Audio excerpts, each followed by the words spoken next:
Jimin questions their hidden past, but Jungkook's heartbreaking answer shatters everything. A haunting mystery unfolds between truth, betrayal, and love. "Why did you lie to me all this time, Jungkook?" The air cracked like thunder as Jimin's voice echoed through the dimly lit basement.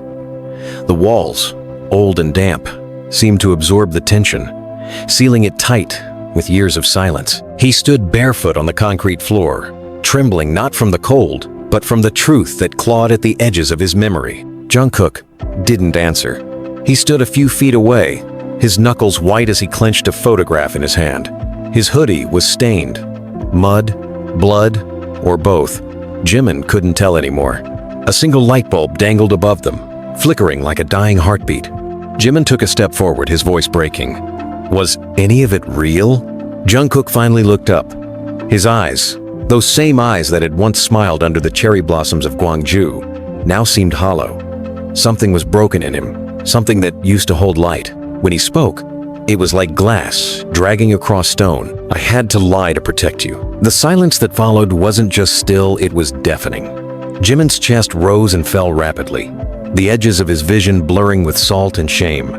He tried to hold back the tears, but it was impossible. The weight of Jungkook's words crushed every ounce of certainty he had left. Outside, thunder rolled. Rain began to strike the roof like angry fingertips. The smell of damp earth and rust filled the room, mixing with something else, something darker. Beneath Jimin's feet, a thin trail of water crept in from a crack in the wall, like the past itself refusing to stay buried. "You think protecting me means stealing my memories?" Jimin's voice cracked, fragile and furious. "You took everything, Jungkook. You decided for both of us." Jungkook dropped the photograph. It fluttered to the ground like a dying bird. Jimin saw it then, two boys, soaked in sun and laughter, standing by the lake in the summer of 17. One of them held a slingshot. The other wore a bandage on his cheek. "I didn't want you to remember what we did," Jungkook whispered.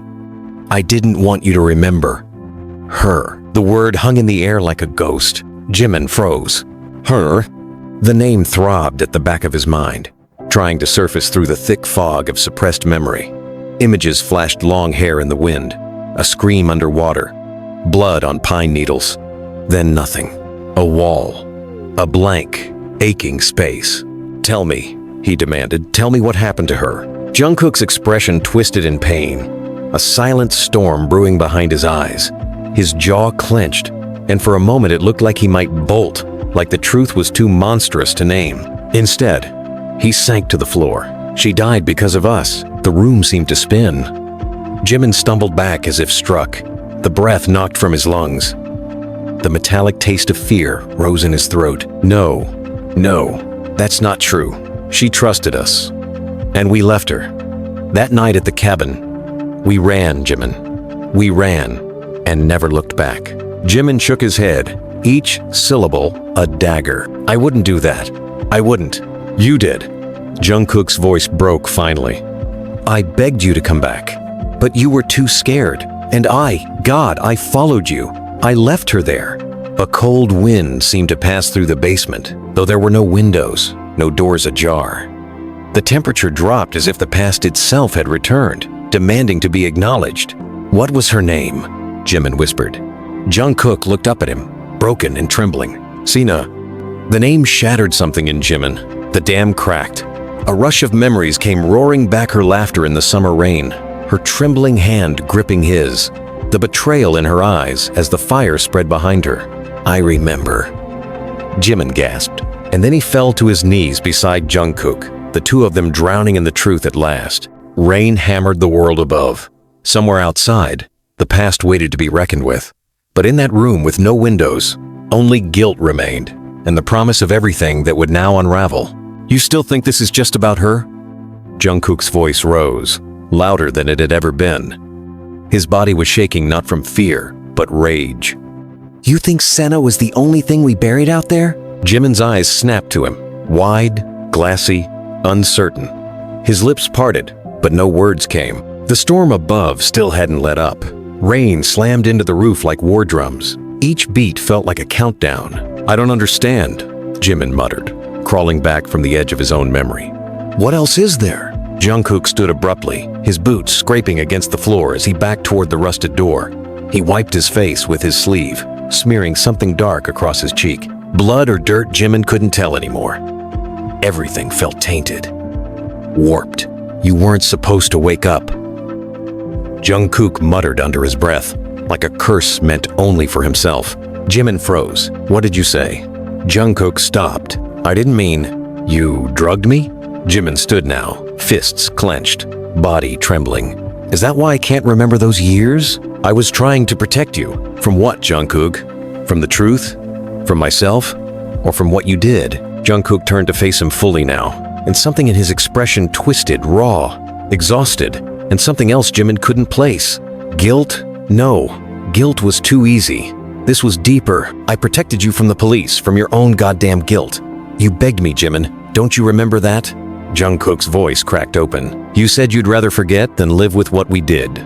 So I made you forget. The walls felt closer now. Jimin's breathing became shallow. His mind reeled. How could you decide that for me? Because I loved you, Jungkook snapped. And I couldn't watch you destroy yourself. Not after everything. The word hung in the air, loved. Past tense.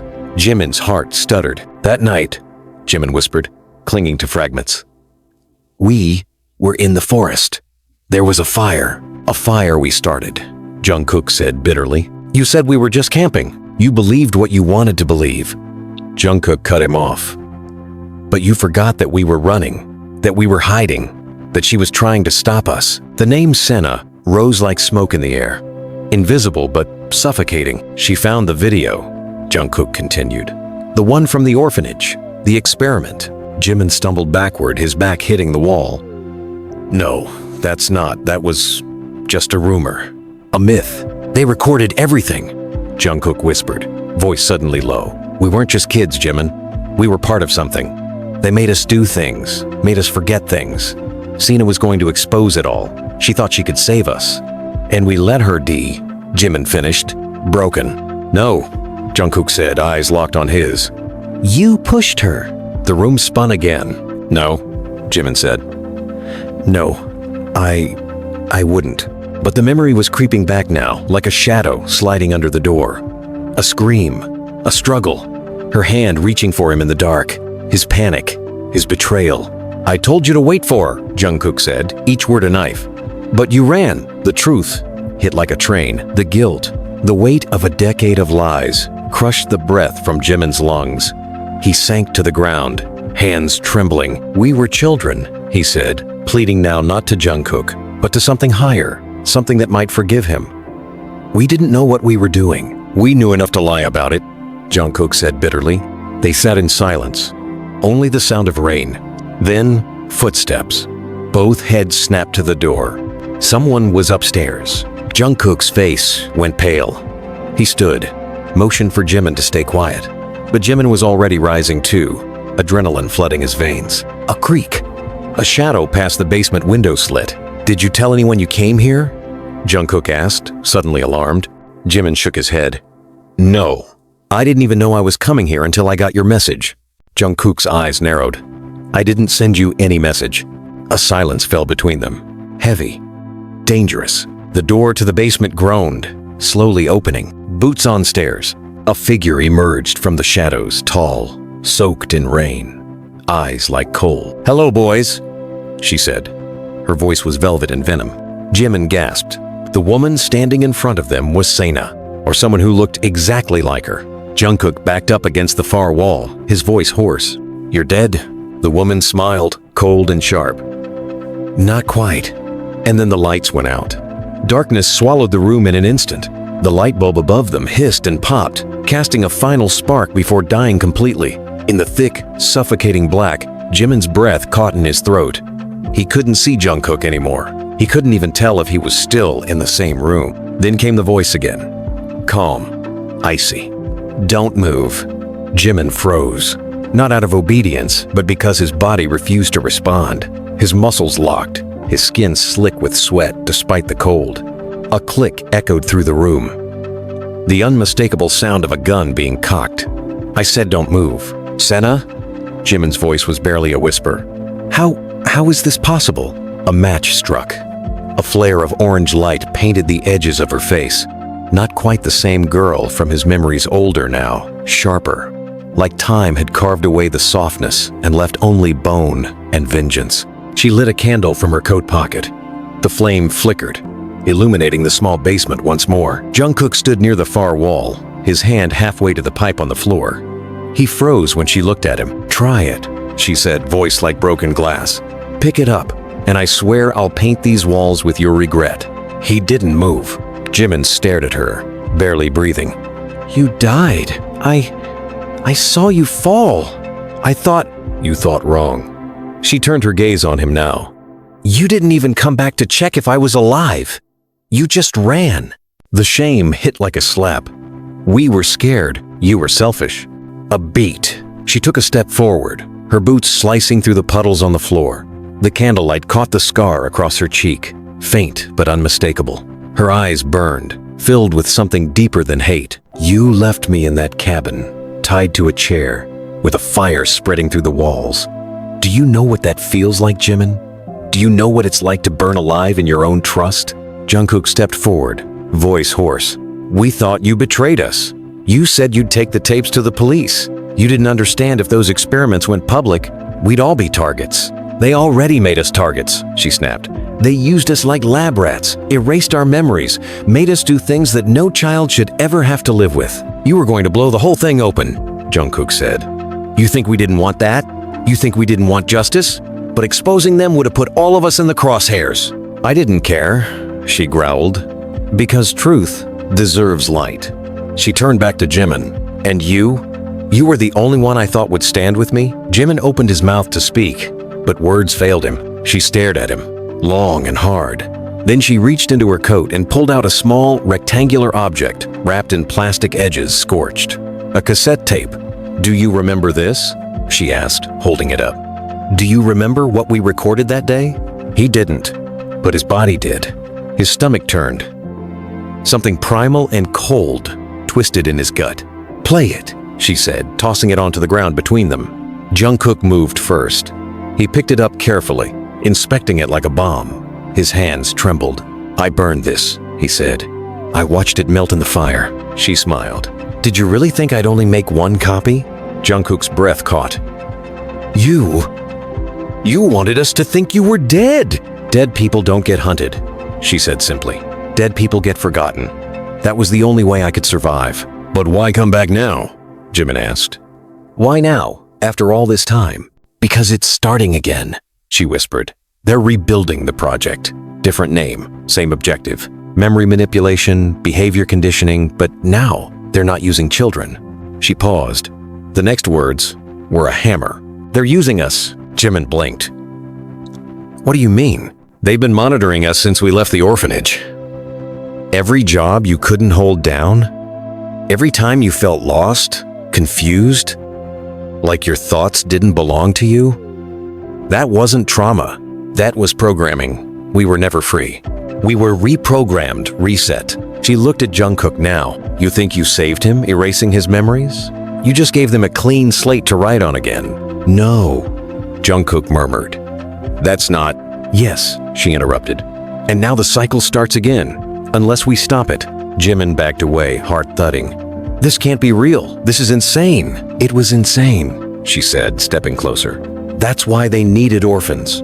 No families, no one to miss us, no one to question." She crouched down in front of him now, holding the candle close to his face. Her eyes flickered like the flame. "They thought I was weak. They thought I would die. But I didn't. I remembered everything. And I never stopped watching." Jungkook's voice was low. "What do you want from us?" She rose, slow and measured. "I want what you both owe me." "And what's that?" Jimin whispered. She didn't blink. "The truth. The whole truth. On record. In front of the world. I want you to testify. I want you to expose everything, even if it means destroying yourselves." Jungkook looked away, jaw clenched. "I can't," he said. "You don't understand what they'll do to us. They already did it," she snapped. Silence fell. Then she moved to the door, opened it, turned back to them. "You have until tomorrow. 24 hours. Either you come with me, or I burn it all down myself. Again." She disappeared into the rain. The candle flickered once, then died. Morning never truly came. The sky outside was painted with bruises, violet clouds churning above the tree line, wind howling through the valley like a warning. Inside the rotting cabin, Jimin sat in silence, staring at the spot where Sina had stood just hours before. His thoughts spun uselessly. Her voice still echoed through the cold walls, burning into his skull with every memory she had resurrected. Jungkook paced behind him like a trapped animal.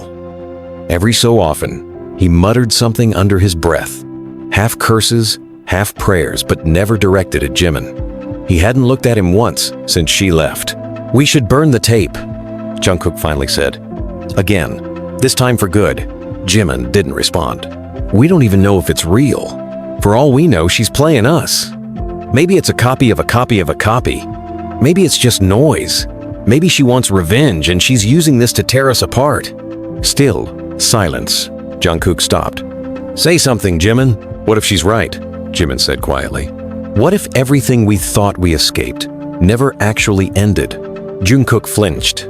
"I buried it," he said. "All of it.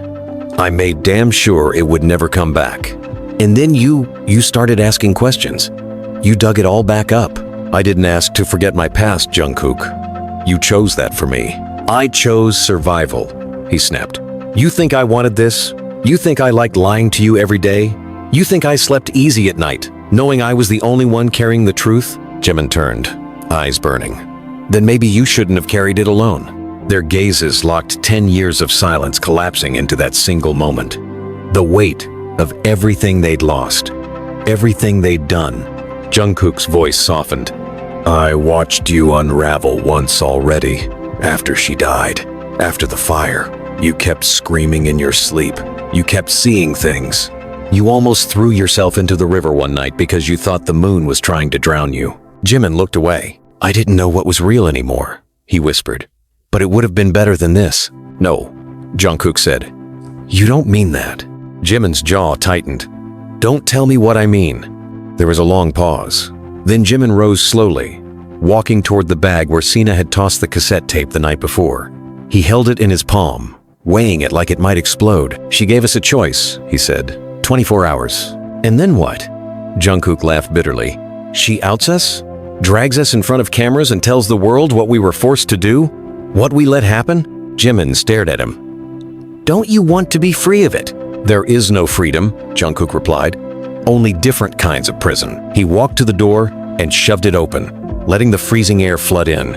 Pines stretched in every direction, whispering things the wind didn't dare say aloud. The same forest where they had once run, once hid, once tried to erase every trace of who they were. Jimin followed him out.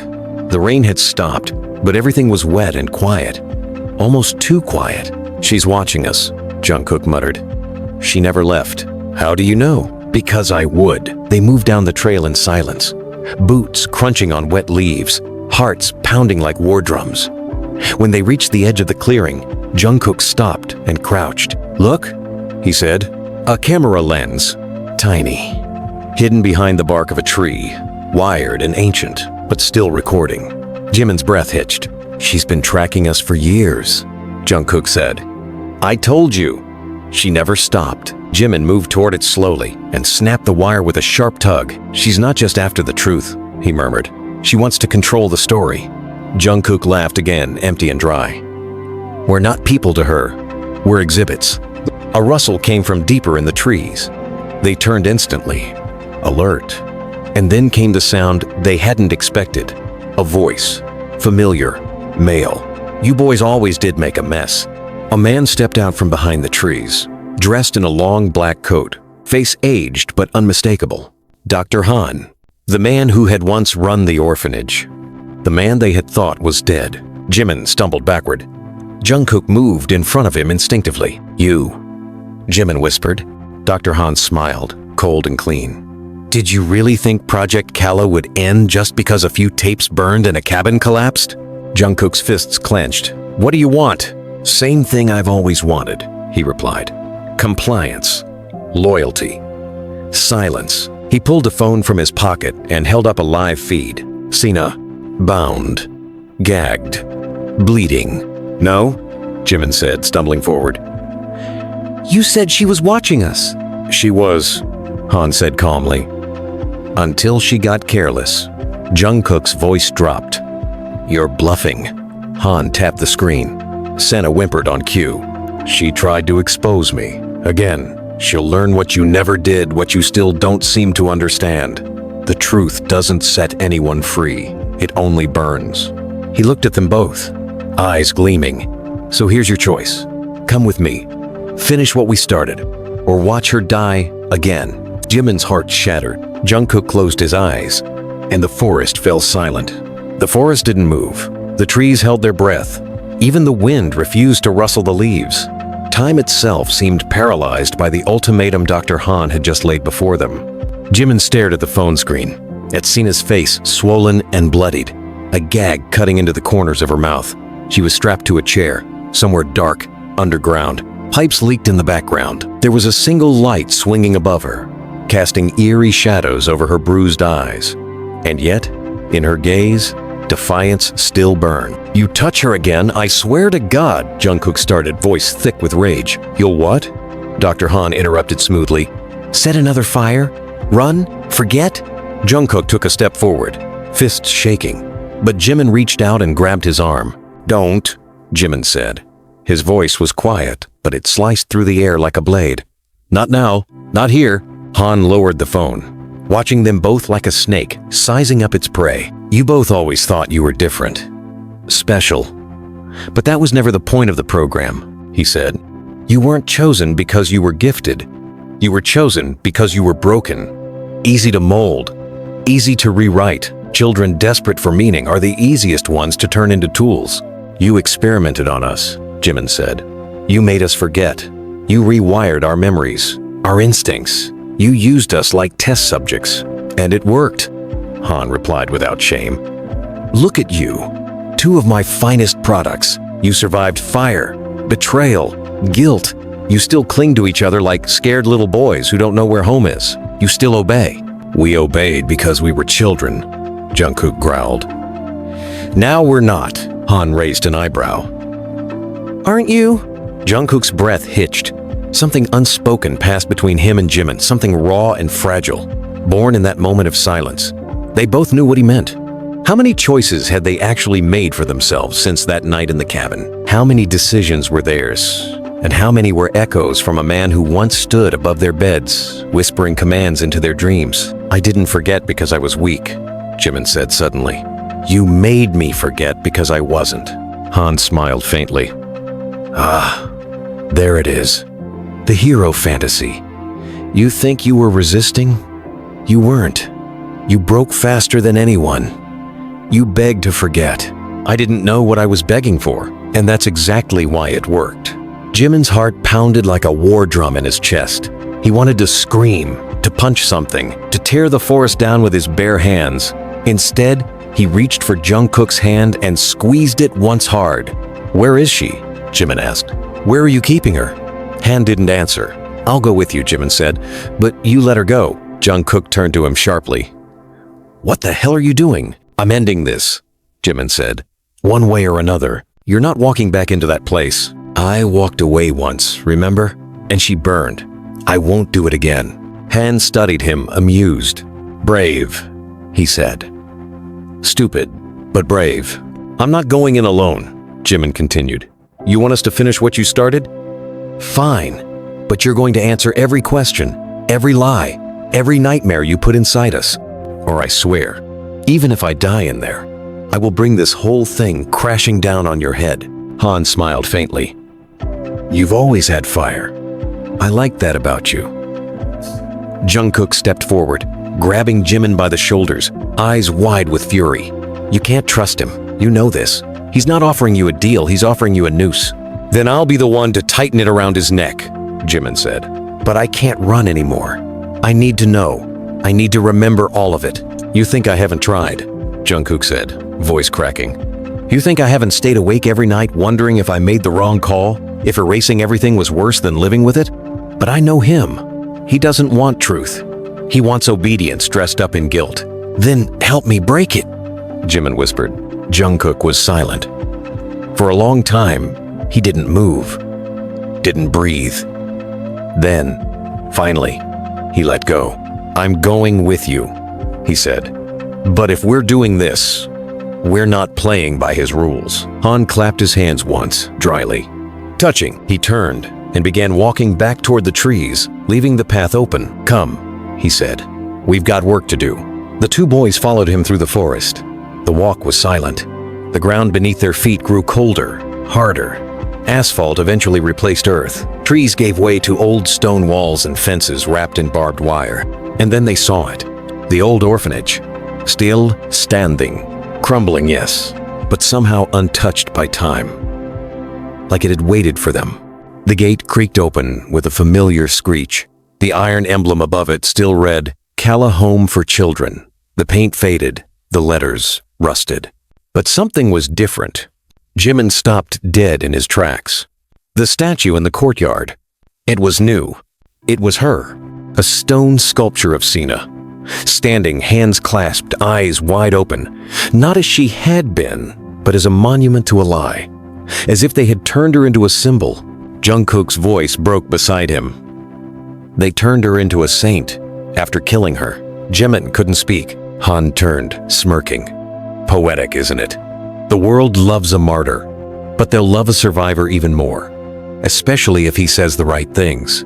So choose wisely what story you want to tell. Jimin stared up at the statue. For the first time, he didn't feel like a boy anymore. He felt like a weapon, and he was done being used. They entered the orphanage in silence. The door creaked open on rusted hinges, revealing a hallway swallowed by shadow and decay. Mold climbed the walls like veins. Broken glass crunched underfoot. The air was thick with the smell of damp wood and something else, something older, metallic, and sickeningly sweet. Jimin paused at the threshold. The floor beneath his feet seemed to hum, like the building itself recognized him. Same floorboards, Jungkook whispered behind him. Same ghosts. Han walked ahead like he'd never left. His footsteps echoed down the corridor, confident, practiced. He didn't look back. He didn't need to. He knew they would follow. Every room they passed held echoes of a forgotten life. Desks overturned, crayon drawings faded into peeling wallpaper. But beneath the innocent ruins, Jimin could feel it something darker, clawing to be remembered. The air shifted as they turned the corner, and suddenly, the hallway narrowed. There it was. The red door.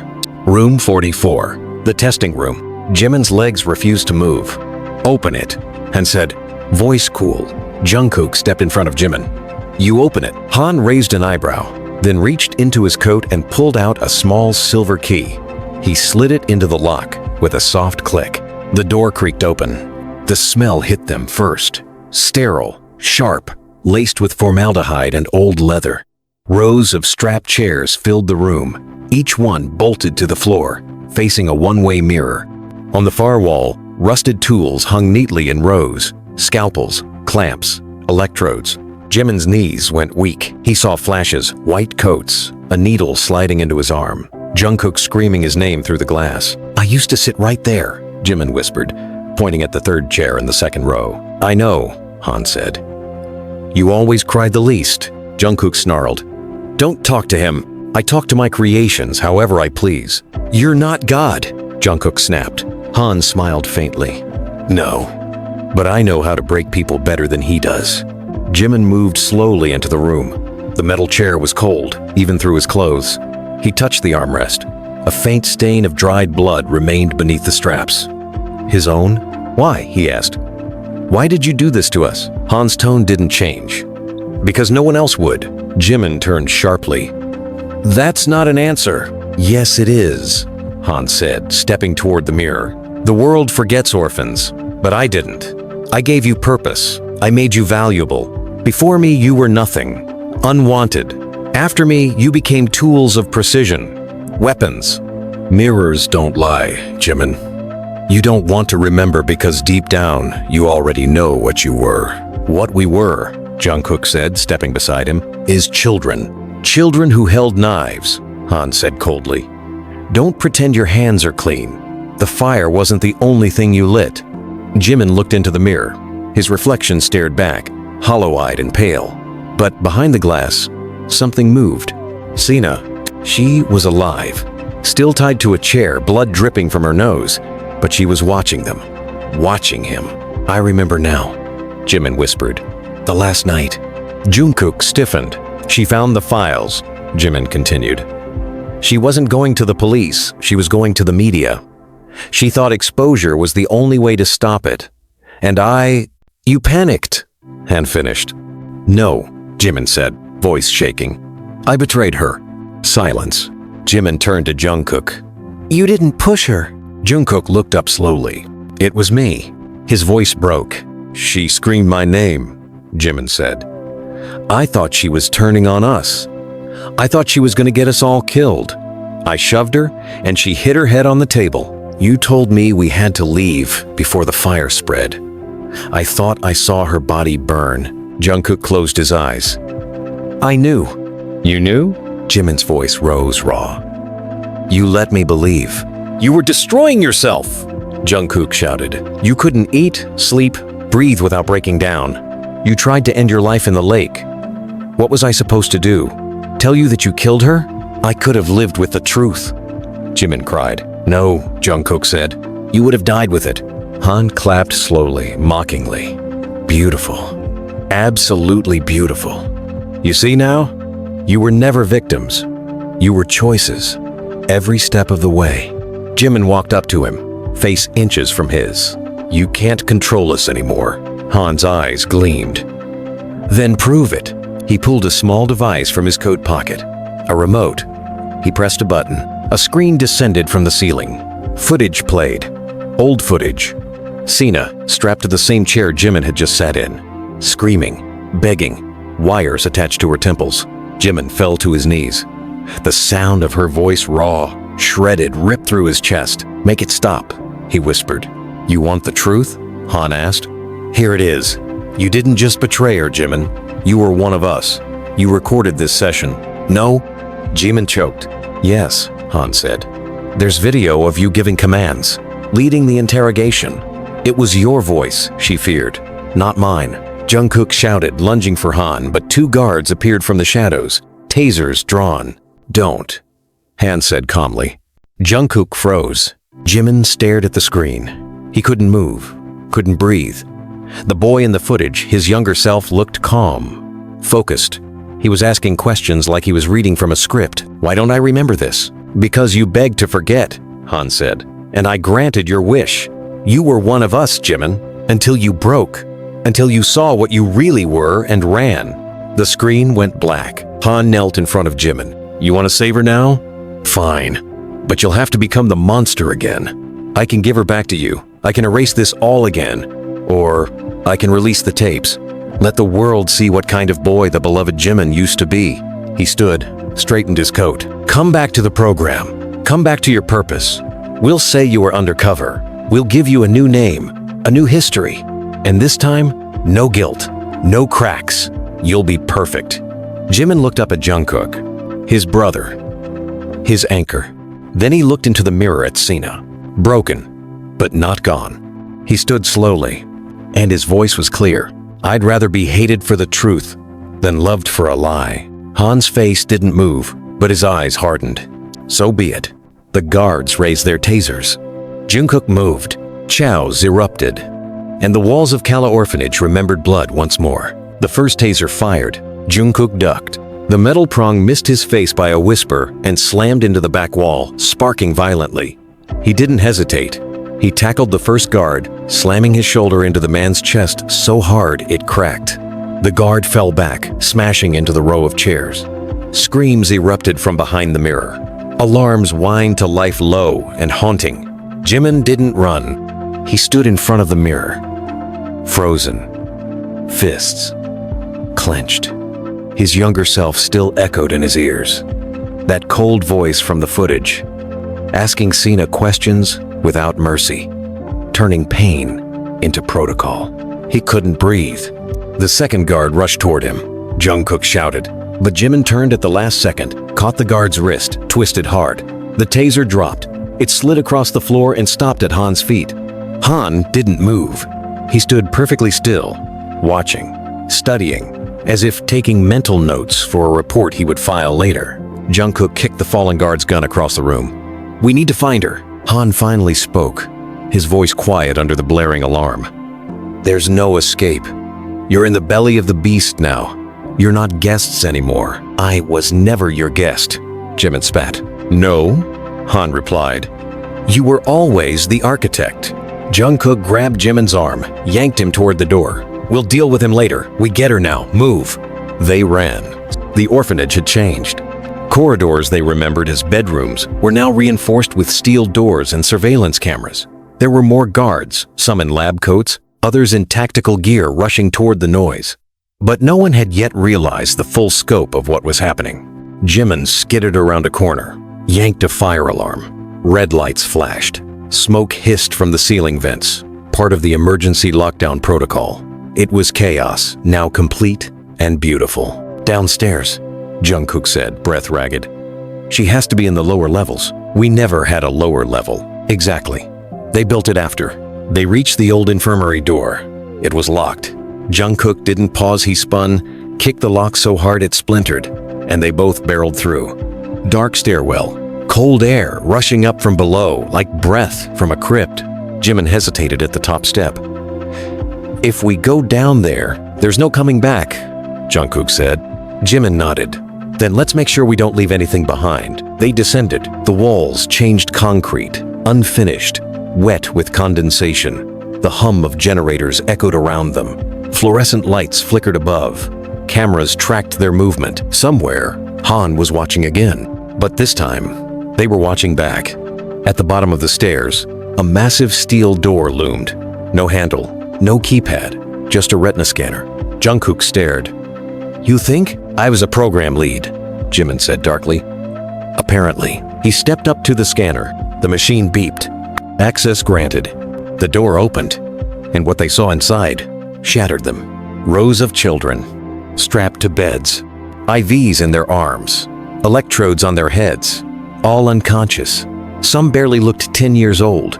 Others had bruises, old ones, purple and green and yellow, like blooming flowers of abuse. Jimin took a shaky step forward. "Oh my God, this isn't about us anymore," Jungkook said, voice hollow. They restarted everything. The lights above flickered again, and a voice echoed through the chamber. Han's voice. "You had the chance to walk away. You chose war." Jimin looked up. "Where is she?" "Where she belongs?" Han replied calmly. "In the place where traitors go to die?" Another door hissed open across the chamber. Beyond it, cold, sterile, quiet. Senna sat slumped in a chair, barely conscious. Her head lolled. Dried blood traced down her temple. Jimin ran. He nearly crashed into the glass, palms slamming against the divider. "Senna? Senna, open your eyes." She stirred weakly, eyes fluttering open. Jungkook smashed the emergency override box, pulled the lever. The door creaked open. They rushed in. Jimin dropped to his knees beside her.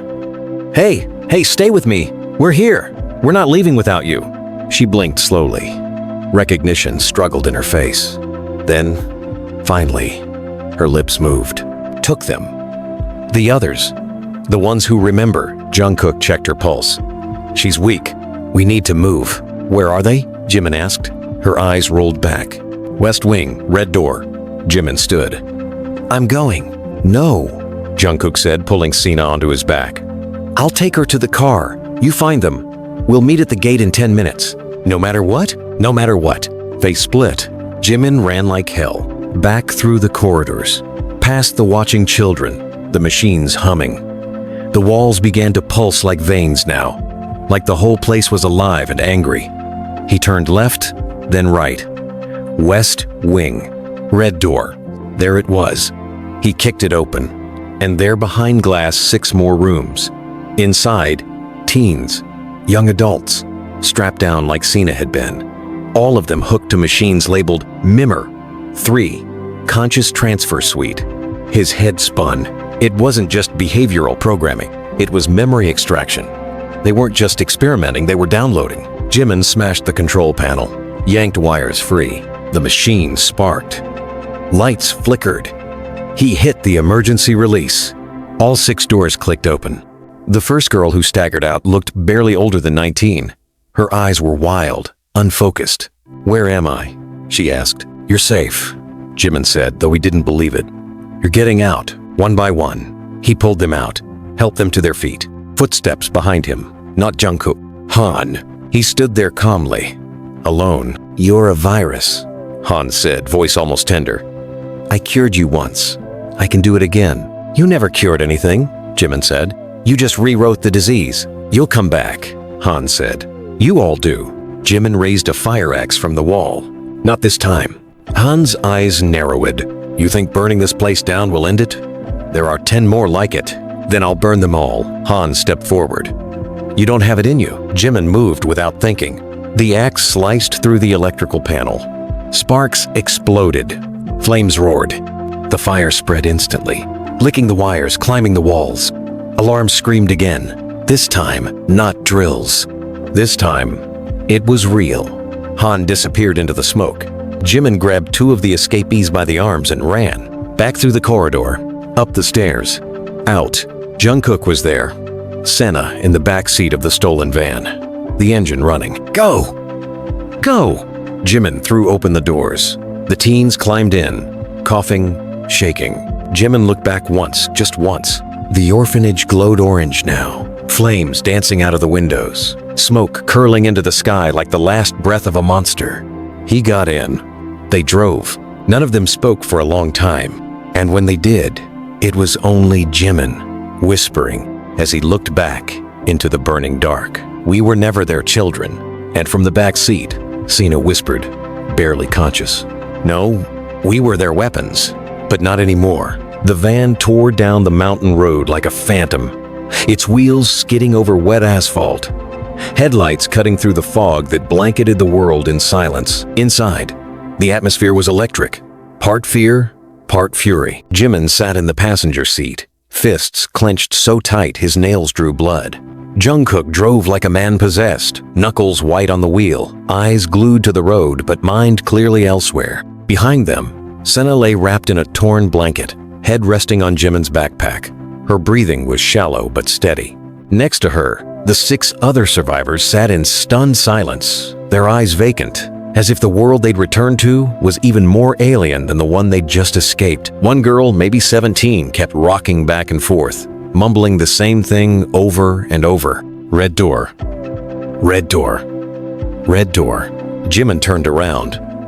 "What's her name?" The boy beside her, his face bruised and lip cracked, shook his head. "She doesn't know.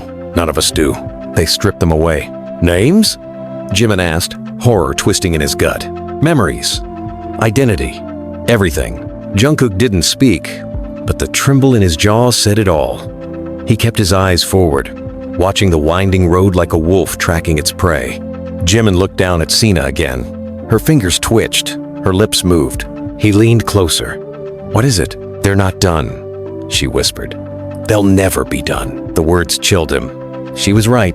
The flames back at Kala hadn't stopped the machine. They'd only bought time. The van finally pulled into the parking garage of an abandoned shopping complex on the edge of town. A place Jungkook knew from old days, a dead zone where signals dropped and eyes rarely lingered. They parked near the freight elevators, deep in the concrete underbelly. Silence settled in again, thick and uneasy. Jimin turned to the survivors. "You're safe now. No one's gonna hurt you.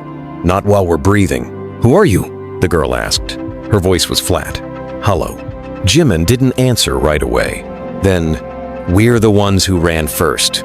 And now we're the ones who'll end it." Inside the garage office, they set up camp what little they had. A couple of old mattresses, blankets, bottled water, medical kits stolen from the orphanage. Senna lay on one of the mattresses, barely conscious. Her fever spiked. Jungkook sat beside her, dabbing a cold rag across her forehead. "She needs real care," he said. "A hospital. They'll find her if we do that," Jimin said. "We can't risk it." "You saw what they did to her, Jimin," Jungkook snapped. "She's dying." "No, she's not," Jimin growled. "She survived everything else. She'll survive this too." Silence stretched between them. Then, softly, Sena spoke. "They're calling it Echo now." Jimin leaned closer. "What?" "The program. It's not just memory manipulation anymore. It's projection, behavioral conditioning through false memory implants. They're not just rewriting the past, they're writing futures. Jungkook blinked. You're saying they can plant memories before they happen? Yes, she rasped. And not just in kids anymore. Adults, soldiers, lawmakers, anyone. Jimin's blood ran cold. Weapons. Worse, she whispered. Puppets. Jungkook stood, pacing. They're trying to control the entire narrative, the way people think, react, even vote. If they can manipulate memories, they can rewrite truth itself. It started with us, Sana said. But now they're global. Kala was just a satellite, one of many. Jimin swallowed hard. And Han? He was never the top, she said. Just the architect, the real directors. They're still out there, watching, waiting. Jimin stood, turning to the others. The 6 survivors stared at him with empty eyes. We have to tell the world. They'll kill you before the first broadcast finishes, Jungkook said. Then we make it impossible to bury, Jimin snapped. We scatter the evidence. We go public on every platform. We contact the right journalists, people they can't buy or silence. They own the media, Jungkook said. They built it. Then we burn the system from the inside. Sena opened her eyes again. There's one more file, she said. The director's file. The one that names them all. Where is it? Jimin asked. Zurich. I saw the name. Archive Vault Echo Division. Jungkook laughed dryly. Of course, Switzerland. Jimin turned to him. Then that's where we go. You realize we have no passports, no money, no safety net. We never had those things, Jimin said. But we've got truth. And this time, we're not alone. He turned to the survivors. Some of them were crying now, some trembling. But one boy stood. A lanky kid with dead eyes and a fresh scar on his temple. I remember something, he said quietly. My name. I remember my name. Jimin walked to him. What is it? Minho, the boy said. Jimin nodded. Hold on to that, Minho. That's yours. No one takes that from you again. Jungkook looked between them. So what? We're an army now? No, Jimin said. We're the truth they tried to erase, and we're about to make them remember. In the corner, Sina sat up slowly, pain etched into her every movement. They'll come for us. Let them, Jungkook said. Let them bring everything they have. Jimin looked out the cracked window. The night beyond was thick with shadows, but somewhere in it, the spark had been lit. We survived the first fire, he said. This time, we lighted ourselves, and in the distance, sirens began to wail. Rain fell like war outside the broken windows of the garage hideout. It drummed against the concrete and metal, soaking the world in silver. Inside, the air was heavy with tension, the kind that thickens before a storm hits. Jimin stood at the table, maps and old blueprints of the orphanage spread out in front of him, soaked with red ink notes and hastily scribbled plans. His jaw was clenched, eyes red with exhaustion. He hadn't slept since they escaped. None of them had. Senna sat in the corner, her knees pulled to her chest, a thermal blanket wrapped around her body. Her skin was pale, her lips cracked.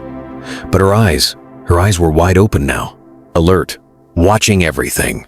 They'll trace us through the van, Jungkook said from across the room. He was loading a weapon he'd taken from one of Han's fallen guards. If they haven't already, they're not just tracing us, Sana said. Her voice was hoarse but clear. They're predicting us. Echo isn't just about control anymore. It's about anticipation. They built simulations of our behavior based on extracted memories. They know how we think. They probably knew we'd run here. Jimin didn't look up. Then we do what they can't predict. They think we're broken, Jungkook added. They're not expecting retaliation, just guilt, suicide, silence. They erased us from our own lives, Jimin muttered. Now it's our turn. A silence fell. Then one of the rescued survivors, Minho, stepped forward. The boy looked shaken, but fire was beginning to glow in his eyes. I want to help, he said. I'm not afraid anymore. Jimin turned to him slowly. You should be. I am. Minho's voice shook. But that doesn't mean I'll run. Jungkook looked at him for a long time, then nodded. You ever shoot a gun? No. You're not starting today. Jungkook tossed him a handheld radio. You're on comms. Sina will teach you how to jam frequencies. Sina raised an eyebrow. Will I? You're the only one here with a brain and a pulse, Jungkook said. Unless you want Jimin doing it. He thinks electricity runs on dreams and hope. I figured I'd just yell into the wires until something short-circuited, Jimin said flatly. She smirked. Fine, but if we're doing this, you all need to understand something. They turned to her. Senna stood up slowly, wincing as she pulled off the blanket. Her arms were scarred now, fresh burns and old bruises. Her hands trembled slightly, but she held her voice steady. You think this ends with a file? You think if we expose their names, if we leak what Echo really is, the world will care? Jimin frowned. Truth matters. Not anymore, she said. Not when lies are easier to swallow. You release that file, they'll bury it. Call it conspiracy, discredit us. Lock us in institutions and call us delusional. Then what's the point? Minho asked, his voice quiet. The point is disruption, she said. We make it so loud, they can't ignore it. We don't give them one name, we give them thousands. Every name in every division, every funder, every politician complicit. We don't just drop a leak, we start a war. Jungkook nodded slowly. An information war, with casualties, Sina added.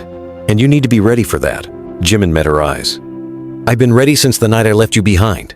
Silence again. Then Sina walked to the center of the room and slammed a hard drive onto the table. 3 years worth of shadow data. Names, experiments, locations. The backup archive Han didn't know I kept. Jimin stared at it. It looked so small, so ordinary, and yet it pulsed like a bomb. How much is on it? Jungkook asked. Enough to bring down governments. Senna turned to him. But there's more. There's one more server, remote, independent from Echo's network. It holds the original black file, the first trial, the one that started everything. Where is it? Jimin asked. Sina looked him in the eye. You know where? Jimin blinked. Then he paled. No, that place burned. It was ash. The building burned, Sina said. The vault below didn't. That's where they started Phase 0, where they tested neural echoes, where they cloned behavior. That's where they trained us. The Red Nursery, Jungkook whispered. The words fell like a curse in the room. Jimin turned away, breath caught in his throat. I thought that place was a myth, he muttered. Sina shook her head. It's real, and it's buried beneath the first orphanage. Not Kaya, the one before, the original site. The ministry home, Jimin said. His voice was barely more than a breath. Sina nodded. Jungkook leaned back against the wall, rubbing his face. So what you want us to go back to the very beginning? Back to where they turned us into this? No, Sina said. I want us to end it where it began. Silence again.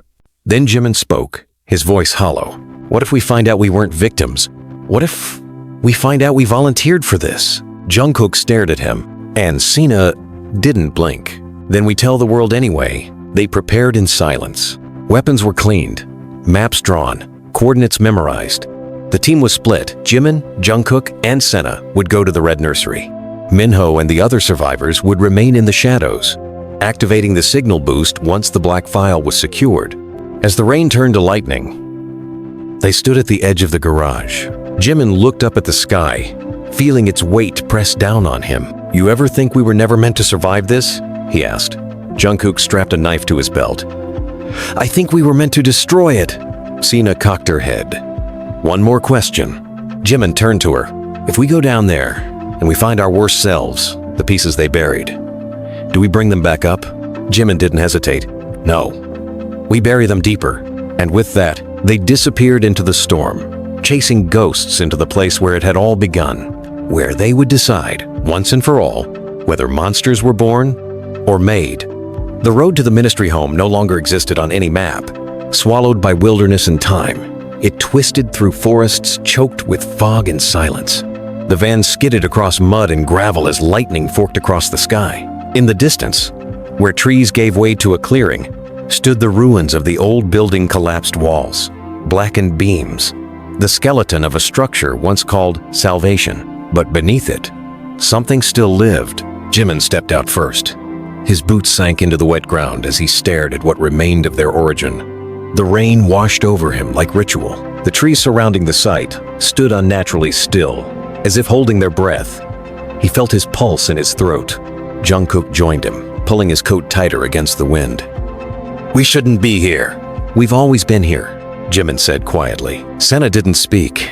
her gaze locked onto the charred entryway, or what was left of it. Her fingers twitched at her sides, and for a moment, she didn't look like a survivor. She looked like someone marching back into her own grave.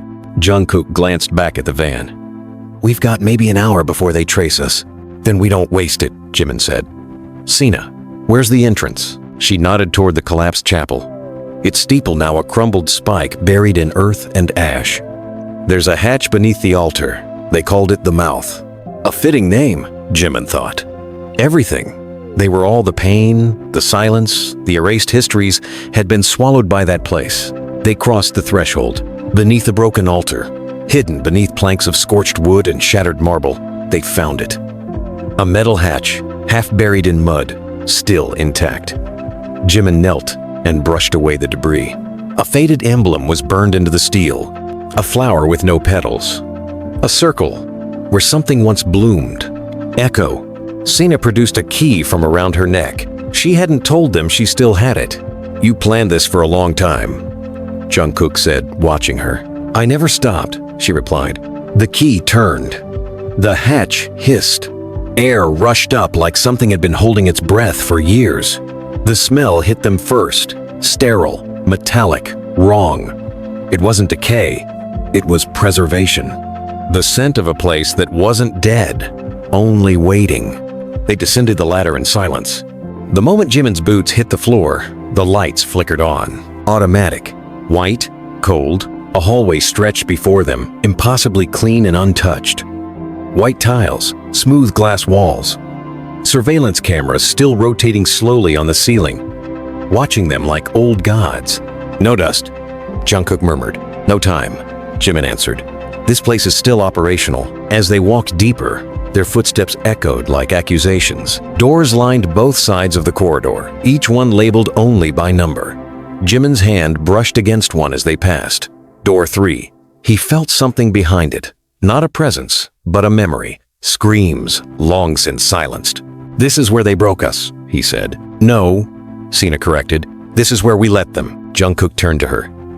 "Why didn't you destroy it before?" "Because I thought we could use it," she said.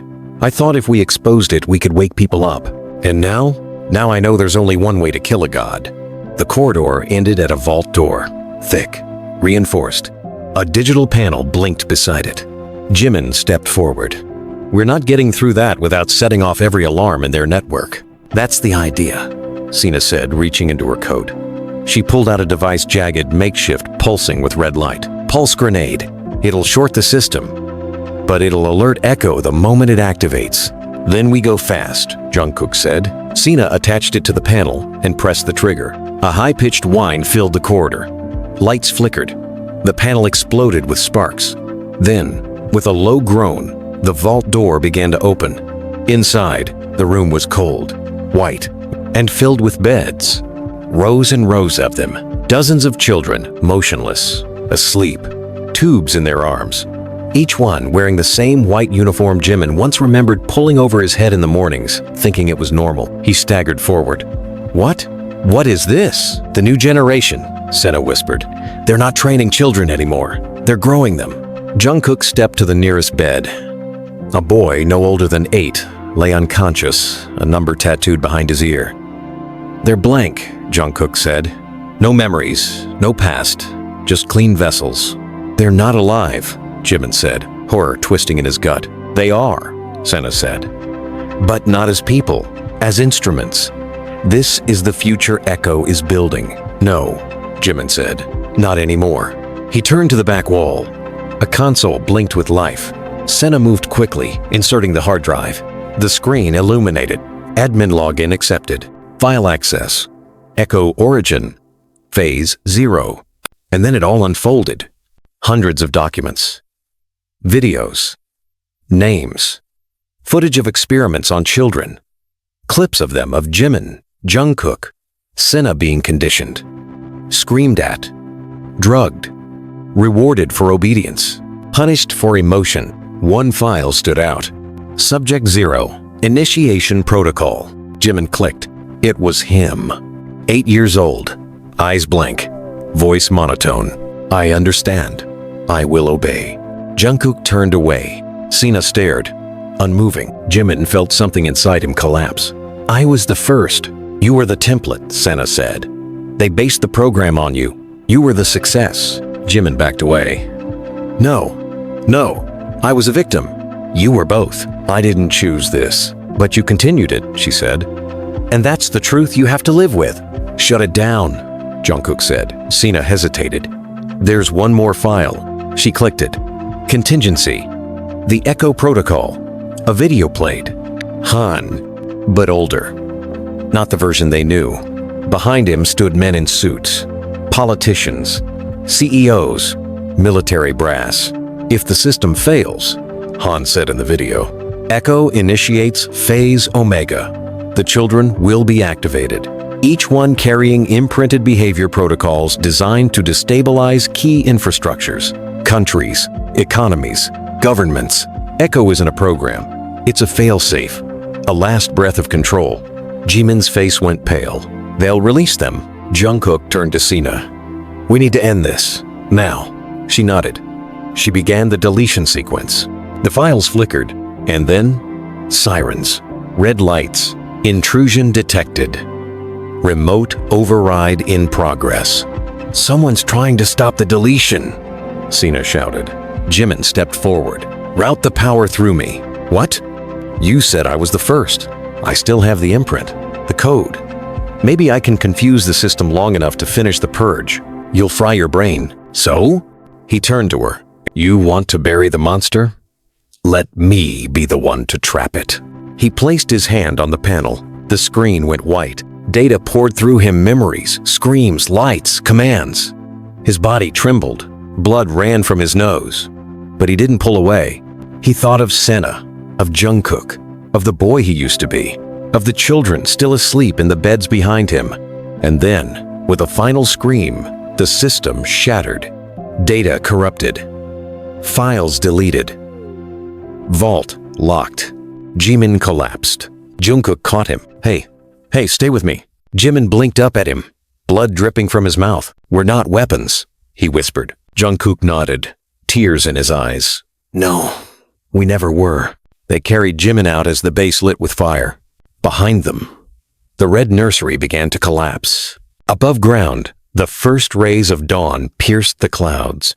They had destroyed Echo, but what remained in them, what had been carved deep into their bones, would never fully fade. Still, they walked into the light, not as victims, not as monsters, but as witnesses to the cost of forgetting and the unbearable weight of finally remembering.